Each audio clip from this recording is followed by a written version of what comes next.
Makanya mereka tidak aneh Bu, mengingkari adanya pembagian tauhid menjadi 3. Apa itu? Tauhid rububiyah, tauhid uluhiyah, dan tauhid asma was sifat. Kata mereka apa? Ini pembagian yang bid'ah, gak ada. Kenapa mereka mengingkari pembagian 3 tauhid ini Bu? Karena mereka selama ini punya keyakinan hanya tauhid rububiyah saja. Tidak ada tauhid uluhiyah. Makanya tidak aneh Bu, pada kelompok mereka ini terjadi kesyirikan. Mereka beribadah kepada selain Allah. Dianggap selama mereka yakin Allah pencipta langit dan bumi, itu tidak disebut dengan syirik katanya. Walaupun sujudnya kepada selain Allah. Ngeri kan? Seperti itu jadinya apa bedanya dengan orang-orang musyrikin Quraisy? Nggak ada bedanya. Jadi sebatas meyakini tauhid rububiyah saja nggak cukup dan tidak menyebabkan pelakunya disebut muslim. Ini toh ustadz kalian yang mengajak kembali kepada kitab dan sunnah, yang kalau baca kitabnya Imam Nawawi itu suka nipu-nipu. Ini toh modelannya seperti ini toh, yang pakar hadis ya mungkin ya, entah pakar apa. Coba kita perhatikan cara dia bicara. Saya yakin kalian itu masih punya otak ya. Dan saya yakin kalau dipakai semua nggak akan percaya dengan omongan-omongan seperti orang ini. Dia itu mengatakan bahwa orang yang mengingkari pembagian tauhid itu karena dia itu tidak bertauhid uluhiyah. Jadi hanya bertauhidnya rububiyah. Jadi kalau ada orang menolak dibagi berarti menolak satu bagian di situ. Atau mungkin hanya bertauhid rububiyah, berarti tauhid asma wa sifat juga enggak. Saya paham. Kalau disandingkan dengan ustaz-ustaz yang lain ceramahnya kan mungkin maksudnya ya menyembah kuburan, meminta kepada kuburan kan begitu. Lalu disambungkan dengan ayat mana buduhum illa liyuqarribuna ilallahi zulfa, begitu kan. Jadi orang tawasul itu disamakan dengan orang yang menyembah berhala. Saya sudah malas sekali untuk menanggapi ocehan-ocehan seperti ini dengan ilmu. Terlalu merendahkan ilmu. Saya anggap ini sama dengan bocil-bocil Wahabi yang komentar-komentar itulah. Terlalu rendah. Mari saya ajarkan berpikir waras nak ya. Nak Badrus ya. Orang itu kalau sudah rapi di tauhid rububiyah artinya apa? Di keyakinan dia, di pikiran dia, di akidah dia, itu yang memberi apapun hanya Allah. Tidak akan ada yang bisa memberikan apapun kecuali Allah. Ketika orang minta duit kepada bapaknya, lalu dia diberi duit, hanya di mata kita seolah-olah bapak kita yang memberi. Hakikatnya Allah. Artinya kalau Allah tidak berkehendak, tidak mungkin orang bapak itu memberi duit kepada kita. Dalam apapun berobat ke dokter ketika sembuh itu bukan dokter yang menyembuhkan kita secara hakikat, tapi ini hanya wasilah, ini hanya perantara. Semua Asy-Syafi yang menyembuhkan hanya Allah. Kalau sudah begitu, sudah betul jujur dengan keyakinan hanya Allah yang An-Nafi, terus kemudian Al-Mu'ti, Al-Muhyi, Al-Mumit, Ar-Razzaq, hanya Allah, maka otomatis kita mesti minta secara hakikat itu kepada Allah. Sementara ketika kita ada narasi minta kepada orang itu hanya wasilah atau itu hanya kasab, itu hanya tasabub, hanya hukum sebab akibatnya. Minta tolong kepada orang yang menolong sejatinya Allah, karena kalau Allah tidak berkehendak tidak mungkin orang itu menolong kita. Itu. Kalau sudah benar meyakini begitu, tidak mungkin kita akan meminta kepada sesuatu dengan meyakini sesuatu ini bisa memberikan kita tanpa Allah. Dengan meyakini sesuatu ini sama dengan Allah, yaitu sama-sama bisa memberi dengan dirinya sendiri. Tidak mungkin kita akan meminta.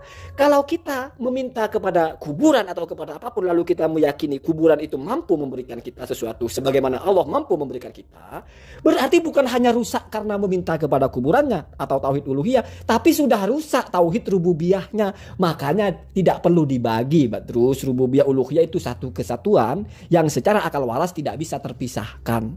Makanya kalau kamu bersyahadat cukup asyhadu an la ilaha illallah. Tidak usah asyhadu alla rabbah illallah, tidak ada begitu, tidak perlu. Cukup sudah Islam kamu bersyahadat begitu ya.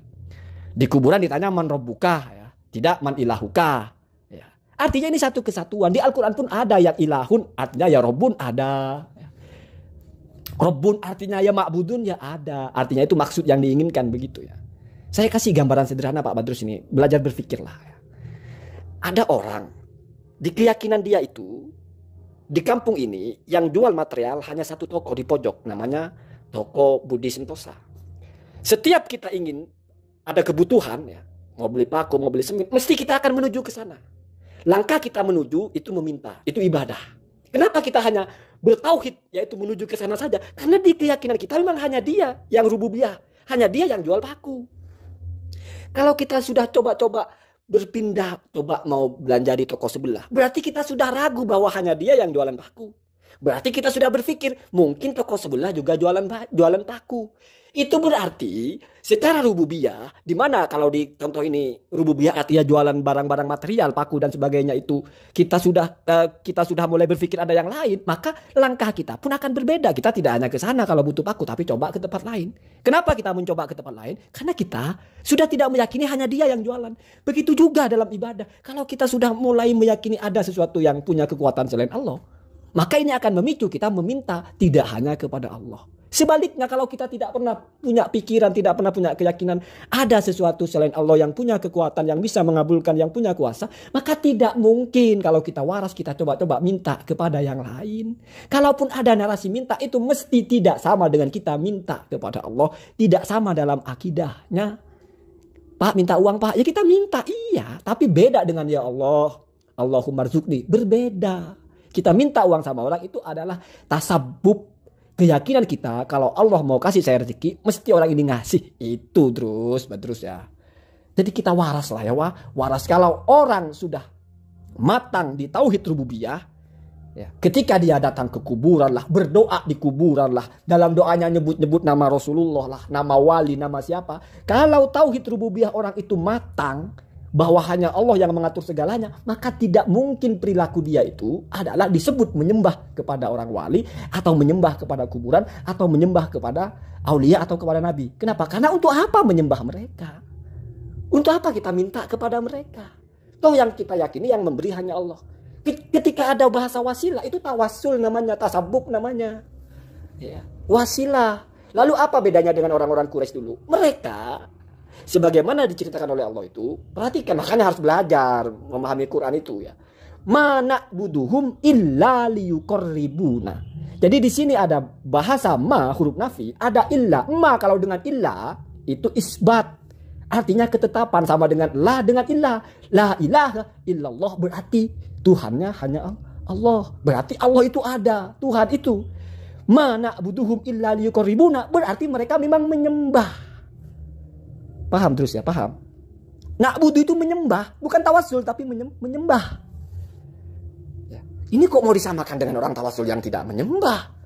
Hanya karena sama-sama 3 unsur ya. Mereka berhala Allah, lalu sama-sama liyuqarribuna ilallahi zulfa. Lalu kita dianggap kita orang-orang soleh Allah. Oh berarti kita nyembah orang soleh untuk mendekatkan diri kepada Allah. Kamu menambah-nambah narasi menyembahnya. Kamu yang memaksa sama hanya karena di matamu yang picik itu dianggapnya sama. Padahal sudah jelas itu dibahas. Di mana sih kita menyembahnya kepada orang-orang soleh itu? Di mana kita menyembahnya kepada orang wali itu? Toh kita berdoa kepada Allah. Seperti yang diajarkan Ibnu Aqil itu misalnya kepada Rasul. Ya Rasulullah atawassalu bika ila Rabbi. Jadi atawassalu bukan a'buduka, bukan menyembah. Sementara orang-orang kafir itu jelas bahasanya. Mana buduhum, kami tidak menyembah illa liyuqarribuna, kecuali bertujuan untuk mendekatkan diri. Berarti mereka menyembah. Sama dengan saya tidak datang ke sini kecuali untuk melihat kamu. Tujuan maksudnya apa? Berarti kan datang. Tidak ada orang ngomong begitu kecuali dia sudah datang. Saya tidak makan kecuali karena saya lapar. Itu orang ngomong karena dia sudah makan. Ini kok disamakan dengan orang yang tidak nyembah? Hanya karena sama pihaknya itu. Sama dengan begini, itu ada baju ya. Ada lu, ada kamu, ada baju, ada yang punya. Ada satu orang nyolong baju. Terus ada satu orang yang cuma melihat, tapi karena pihaknya sama, ada orang, ada baju, ada yang punya. Terus kamu tuduh mencuri juga, kan gobloknya mu'tamat itu. Bukan mu'tamat lagi. Mujma' alaih ya. Sepakat itu goblok. Jadi saya ulangi lagi, nggak mungkin ada orang akan meminta dan menyembah kepada selain Allah kecuali dia memang sudah meyakini ada yang selain Allah yang punya rububiyah. Artinya orang kalau rusak tauhid uluhiyahnya mesti dipicu oleh rusaknya tauhid rububiyahnya. Kalau tauhid rububiyahnya matang, tidak mungkin dia rusak di tauhid uluhiyah kecuali tidak waras ya. Sama dengan material tadi, sudah tahu hanya toko itu yang jual paku, kamu yakin hanya toko itu yang jual material, tidak pernah terfikir di pikiran kamu ada toko lain yang jual material. Kamu kok mau beli material ke toko sebelah yang jualan tahu? Goblok.